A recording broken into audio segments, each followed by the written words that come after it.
Bye Mansi Bhardwaj. उम्मीद करती हूँ आप सब अच्छे होंगे, लेक्चर सीरीज को एंजॉय कर रहे होंगे।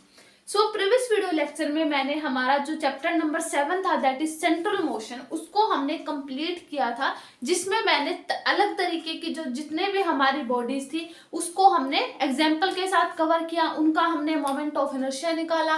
मोमेंट ऑफ इनर्शिया के जितने भी हमारे फॉर्मूले आए थे अलग अलग बॉडीज के, उनको हमने एग्जाम्पल के साथ कवर किया। ठीक है, आज के वीडियो लेक्चर में हम शुरू करेंगे that is the gravitation. Chapter number 8 है ये हमारा, क्योंकि आपको पता है हमने जो है क्लासिकल फिजिक्स की सीरीज शुरू करवा रखी है, तो आपको पहले कॉन्सेप्ट बताया जाएगा, उसके बाद हमारा जो है न्यूमेरिकल उसके ऊपर होंगे। ठीक है, तो देखो ग्रेविटेशन की हिस्ट्री हमें पता है, बिल्कुल बेसिक है। न्यूटन सर पेड़ के नीचे बैठे थे, उनके सिर के ऊपर एप्पल आके गिर गया, ये बिल्कुल बेसिक है। और उन्होंने सोचा कि ऐसा ये हुआ क्यों। ग्रेविटेशन की हिस्ट्री यहाँ से होकर के, और हमारा जो मून मतलब हमारा जो मून है वो अर्थ के चारों तरफ घूमता है, वहां तक हमारा ग्रेविटेशन यूज होता है। अब वहां पे हमारा जब मून हमारा जो अर्थ के चारों ओर घूमता है वहां पे भी ग्रेविटेशन लग रहा है। अब ये जो पूरी हिस्ट्री है ये न्यूटन सर ने हमें बताई थी कि कैसे ग्रेविटेशन फोर्स आता है। फिर इन्होंने हमें एक लॉ दिया न्यूटन, जिसको हम बोलते हैं न्यूटन लॉ ऑफ ग्रेविटेशन। ठीक है, अब देखो ये जो हमारा न्यूटन लॉ ऑफ ग्रेविटेशन है ये हमें क्या कहता है। न्यूटन लॉ ऑफ ग्रेविटेशन ये हमें कहता है कि दो बॉडीज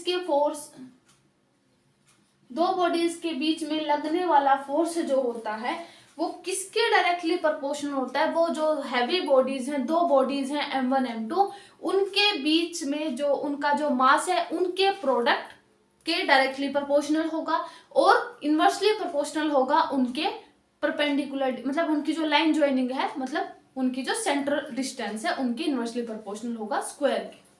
यानी हमारे पास यहाँ पे न्यूटन लॉ ऑफ ग्रेविटेशन क्या कहता है कि हमारा जो फोर्स है वो डायरेक्टली प्रोपोर्शनल होगा m1 m2 by r square. ठीक है, जहां पे m1 हमारा mass of one body, m2 हमारा मास ऑफ अनदर बॉडी, और r हमारा जो है उनके बीच में लाइन ज्वाइनिंग जो डिस्टेंस होगी उनके स्क्वायर के इनवर्सली प्रोपोर्शनल होगा। ये हमारा न्यूटन लॉ ऑफ ग्रेविटेशन है। आपको याद होगा मैंने जब फ्रिक्शन फोर्स करवाया था, जब हमने न्यूटन लॉ ऑफ मोशन किया था, तब मैंने बताया था कि हमारे पास यहाँ पे दो तरीके के फोर्सेज आते हैं। एक तो मैंने बताया था कॉन्टैक्ट फोर्सेज होते हैं, दूसरा हमारा था non contact forces.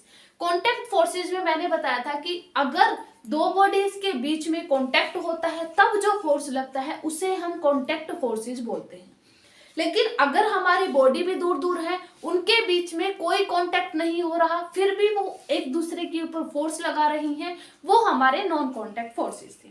Contact forces का मैंने एग्जांपल बताया था कि हमारा जो टेंशन हो गया, फ्रिक्शन फोर्स हो गया, ठीक है, स्ट्रिंग में जो इस तरीके के हमारे थे कांटेक्ट फोर्सेस। लेकिन नॉन कांटेक्ट फोर्सेस में हमारे पास जो फोर्स था दैट इज ग्रेविटेशनल फोर्स, और सेकंड हमारा था इलेक्ट्रोमैग्नेटिक फोर्स और स्ट्रॉन्ग फोर्सेस। ये सारे हमारे नॉन कांटेक्ट फोर्सेस थे, जो कि बॉडीज के बीच में कांटेक्ट भी नहीं होता लेकिन फिर भी उनके बीच में फोर्स लगता है। तो यहाँ से हमें पता चला कि हमारा जो ग्रेविटेशन है, ग्रेविटेशनल फोर्स है, वो हमारा कैसा है, नॉन कांटेक्ट फोर्सेस और नॉन कांटेक्ट फोर्सेस।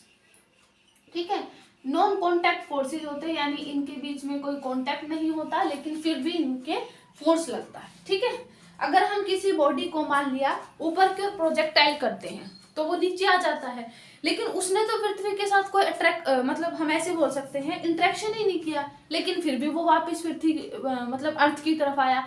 अर्थ ने किया क्या है, उसके ऊपर एक फोर्स लगाया है जिसको हम बोलते हैं ग्रेविटेशनल फोर्स, जो कि न्यूटन सर पहले डिराइव कर चुके हैं। अब यहाँ से ये जो फोर्स लगा बिना कॉन्टेक्ट हुए, इसका मतलब ये कौन सा हुआ, that is non contact forces. यहाँ से हमारे पास ये आया, न्यूटन लॉ ऑफ ग्रेविटेशन हमें ये कहता है कि हमारा जो फोर्स होता है दो बॉडीज के बीच में जो फोर्स लगता है, हमें पता है डेफिनेटली बॉडी कहीं ऊपर से नीचे की ओर गिर रही है, इसका मतलब उसके ऊपर कोई फोर्स एक्सर्ट कर रहा है। तो फोर्स जो है वो डायरेक्टली प्रोपोर्शनल होगा m1 m2 by r square. उनकी लाइन ज्वाइनिंग के जो डिस्टेंस है, सेंट्रल डिस्टेंस है, उसके स्क्वायर के इनवर्सली प्रोपोर्शनल। यहाँ से जो प्रोपोर्शनैलिटी कांस्टेंट है g m1 m2 by r square, यहाँ पे जी क्या है, दैट इज ग्रेविटेशनल फोर्सेस। अब देखो इससे हमारे पास बहुत सारे एक दो क्वेश्चन बन सकते हैं। ग्रेविटेशनल कांस्टेंट, अब देखो अगर हमसे ऐसे पूछा जाए कि अगर हम मास को चेंज कर दें या फिर परपेंडिकुलर मतलब जो ये हमारी सेंटर लाइन ज्वाइनिंग डिस्टेंस है, अगर इसको चेंज कर दें, क्या इस ग्रेविटेशनल के ऊपर कोई फर्क पड़ेगा? बिल्कुल नहीं पड़ेगा, बिकॉज ये एक कांस्टेंट है। आपको हमेशा ध्यान रखना है कि ये जो कांस्टेंट है ये किसी भी फैक्टर पे डिपेंड नहीं करेगा, ना तो नेचर ऑफ जो हमारी बॉडीज है, ना ही शेप ऑफ बॉडीज है, ना ही उनके मास पे, ना ही उनके डिस्टेंस पे। ये जो कांस्टेंट है ये किसी भी चीज पे डिपेंड नहीं करेगा। अगर आपसे पूछा जाए कि अगर हम मास को चेंज कर दें, उनके बीच में डिस्टेंस को चेंज कर दें, क्या ग्रेविटेशन पे कोई फर्क पड़ेगा? बिल्कुल नहीं पड़ेगा, because it is a constant. यहीं से हमसे मतलब बहुत बार इससे रिलेटेड मतलब एक और है हमारा जो एक ओम्स लॉ है ना, V is equal to V directly proportional to I होता है ना, और V is equal to IR हम इसको लिखते हैं, वेयर R हमारा क्या है यहाँ पे कांस्टेंट है, प्रोपोर्शनैलिटी कांस्टेंट। तो इससे रिलेटेड भी हमसे पूछ लिया जाता है कि अगर हम वोल्टेज में और करंट में चेंज करें तो क्या R में कुछ चेंज होगा? तो इसका आंसर भी क्या होगा? No, because it is also a constant. तो हमें ध्यान रखना है, अगर कोई प्रोपोर्शनैलिटी कांस्टेंट आता है तो वो उसके किसी भी फैक्टर पे डिपेंड नहीं करेगा, हमेशा ही इंडिपेंडेंट होगा हर एक पॉइंट पे। आपको ये चीज हमेशा बिल्कुल ध्यान रखनी है।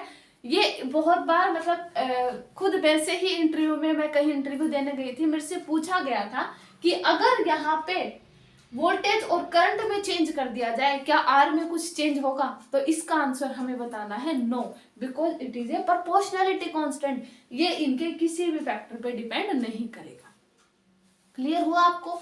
तो ये यहां से आप इस चीज को ध्यान रखना, ये जो जी है ग्रेविटेशनल कांस्टेंट, ग्रेविटेशनल फोर्स है, इसके किसी भी फैक्टर पे डिपेंड नहीं करेगा।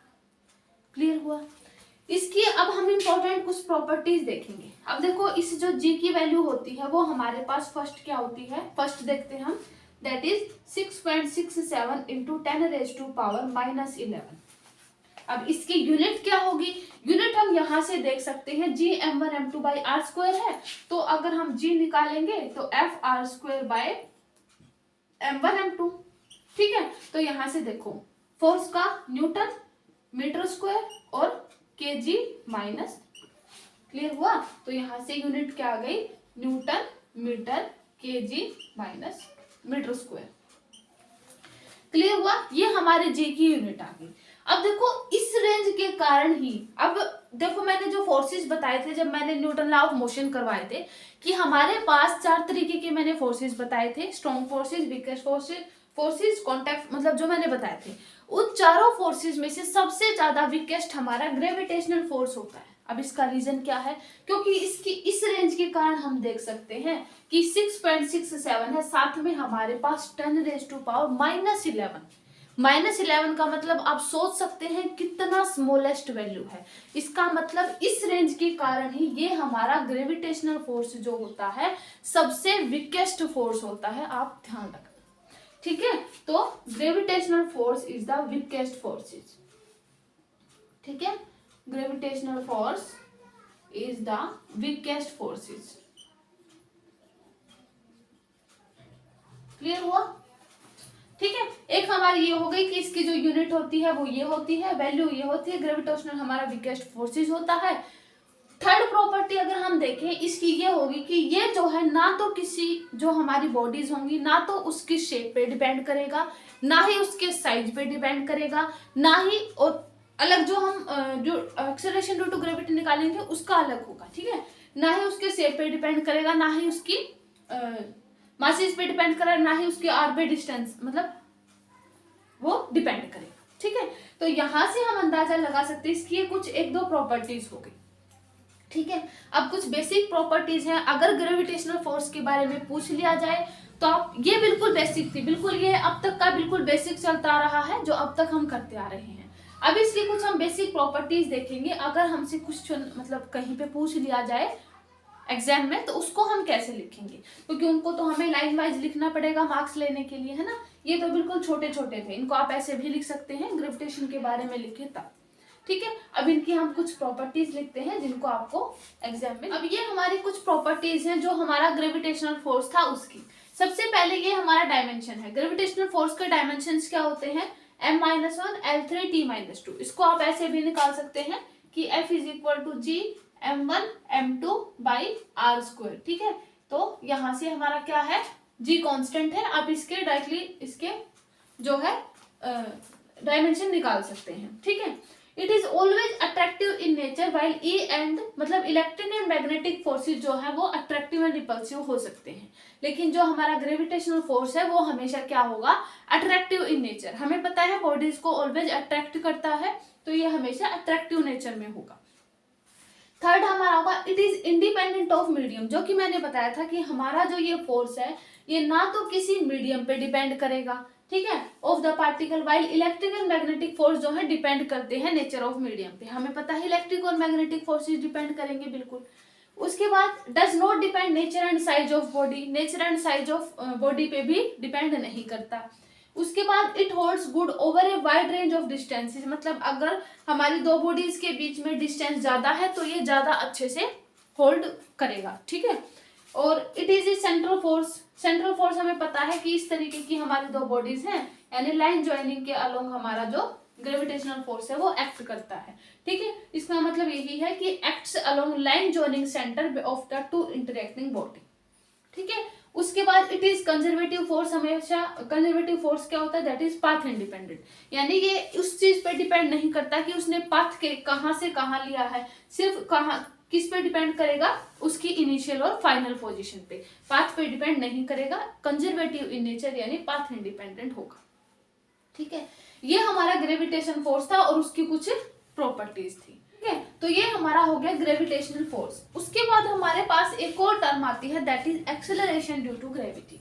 अब एक्सेलरेशन, ये हमारी कुछ प्रॉपर्टीज हैं, कुछ वो बेसिक लिखने के बाद आपको ये सात जो है 7-8 उसकी कुछ प्रॉपर्टीज लिख देनी है। ठीक है, जिससे हमारा ग्रेविटेशन जो है यहाँ तक हमारा हो जाएगा। ठीक है, उसके बाद हमारा आता है एक्सेलरेशन ड्यू टू ग्रेविटी। इसमें एक शॉर्ट टर्म और आती है। इसमें क्या होगा कि हमारी जो बॉडी की मोशन जो है एक्सेलरेट होगी। ठीक है, कब, under the effect of gravity, यानी हमें पता है जब किसी बॉडी के ऊपर फोर्स लगता है तो डेफिनेटली वो एक्सेलरेट होती है। तो यही पे यहाँ पे हमारा एक्सेलरेशन ड्यू टू ग्रेविटी उसी पे बेस है। अगर वहां पे इफेक्ट ऑफ ग्रेविटी आएगा तो वहां पे क्या होगा, मोशन जो है एक्सेलरेट करेगी, जिसको हम एक्सेलरेशन ड्यू टू ग्रेविटी बोलते हैं। ठीक है, तो अगर हमसे पूछा जाए कि एक्सेलरेशन ड्यू टू ग्रेविटी क्या होती है, एक्सेलरेशन ड्यू टू ग्रेविटी, हमारा जो मून है वो अर्थ के चारों तरफ जो राउंड करता है वो एक्सेलरेशन ड्यू टू ग्रेविटी के कारण ही करता है, यानी उसके ऊपर ग्रेविटी का इफेक्ट होगा जिससे कि वो एक्सेलरेट हो रहा है अपने अर्थ के अराउंड। ठीक है, तो एक्सेलरेशन ड्यू टू ग्रेविटी की अगर डेफिनेशन पूछी जाए, डेफिनेशन हम ये लिखेंगे कि acceleration produces in the motion of a body under the effect of gravity is called acceleration due to gravity. तो एक्सेलरेशन ड्यू टू ग्रेविटी कब होगा, अगर उसकी जो है मोशन में अगर कुछ एक्सेलरेट हो जाए इफेक्ट ऑफ ग्रेविटी के कारण, तो वो एक्सेलरेशन ड्यू टू ग्रेविटी होगा। मून जो है अर्थ के चारों चक्कर लगाता है, वो एक्सेलरेशन ड्यू टू ग्रेविटी का ही एक एग्जांपल हम ले सकते हैं।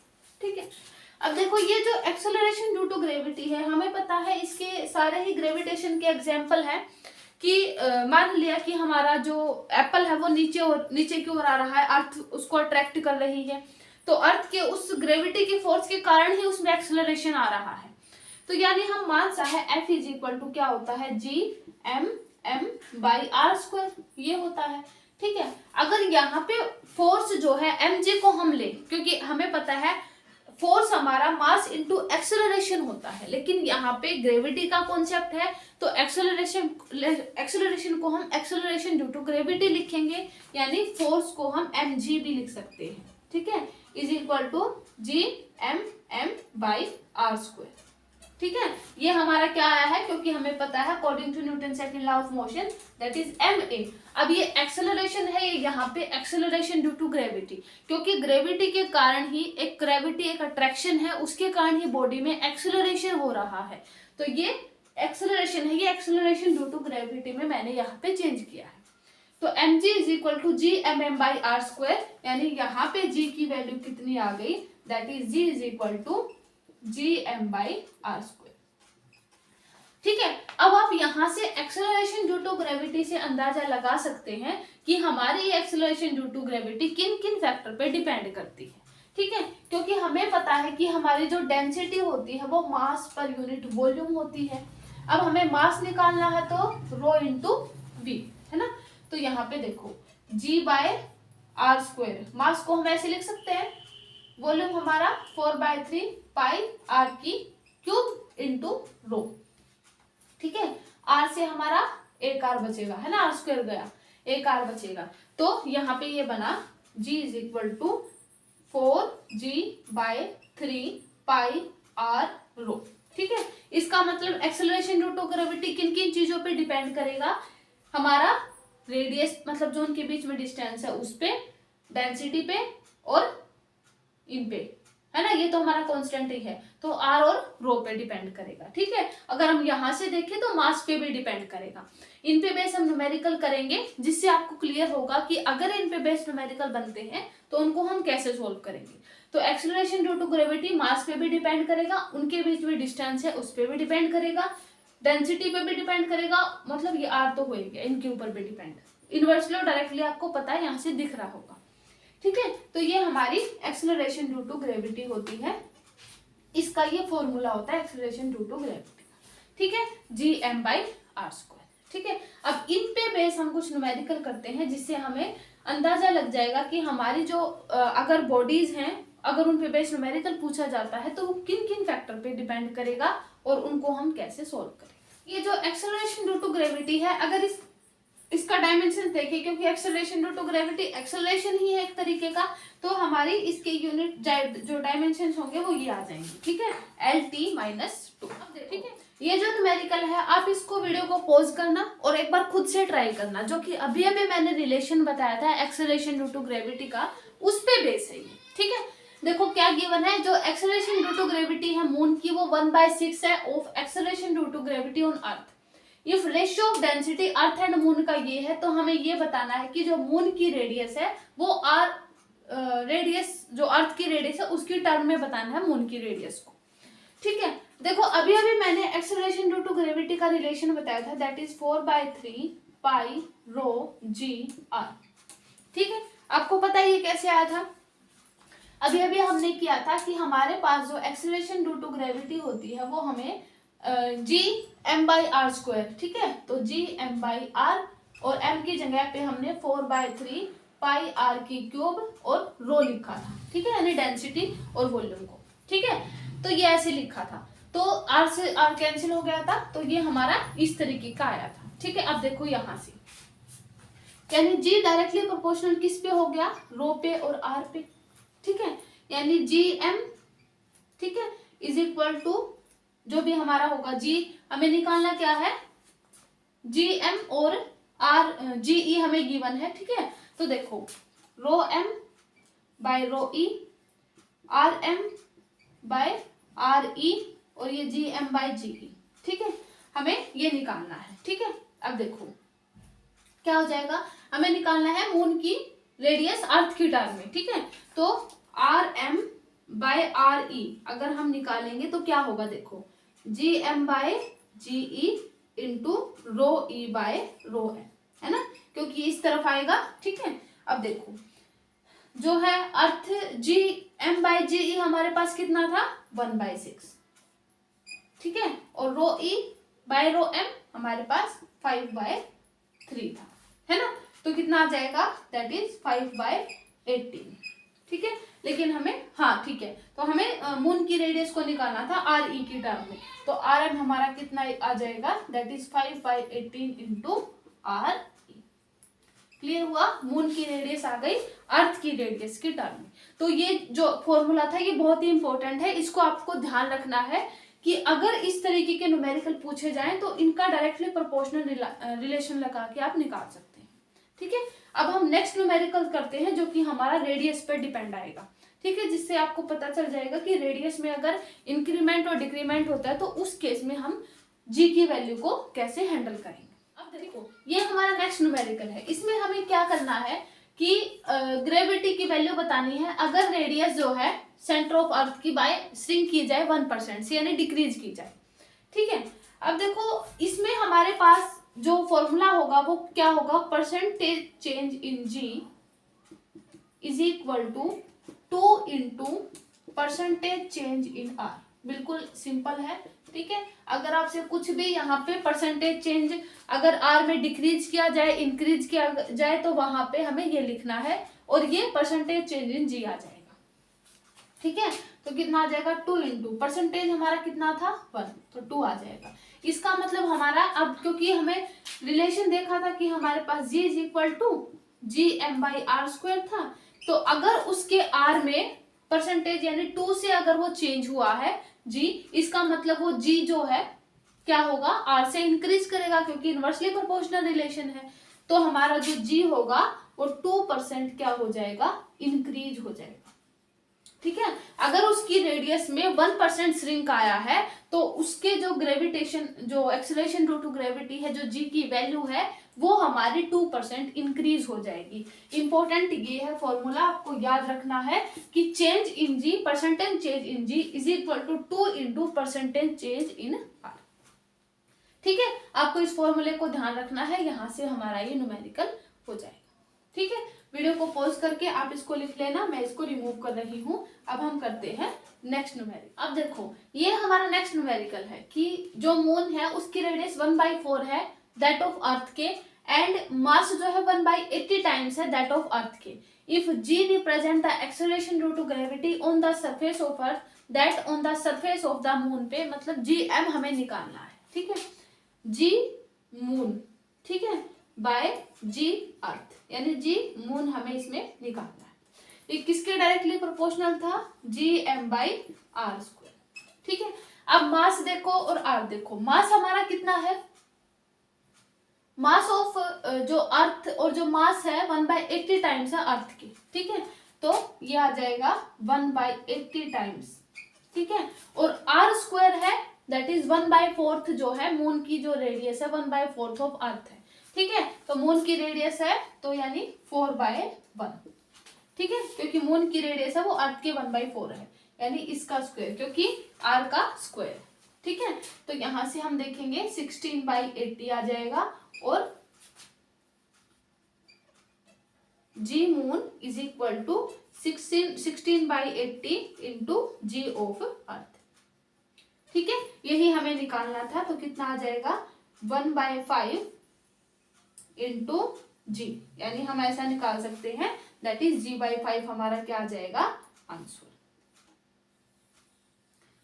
ठीक है, तो बेसिकली सिर्फ इतना हमें ध्यान रखना है कि हमारा जो ग्रेविटी का फॉर्मूला है अगर डेंसिटी पे और हमारी जो आर है अगर उस पे बेस अगर कुछ आ जाता है तो हम वो वाला फॉर्मूला लगाएंगे that is 4/3 pi rho G R, है ना। और अगर हमारी इस तरीके का मास पे और इस तरीके का आएगा तो हम ये लगाएंगे फॉर्मूला।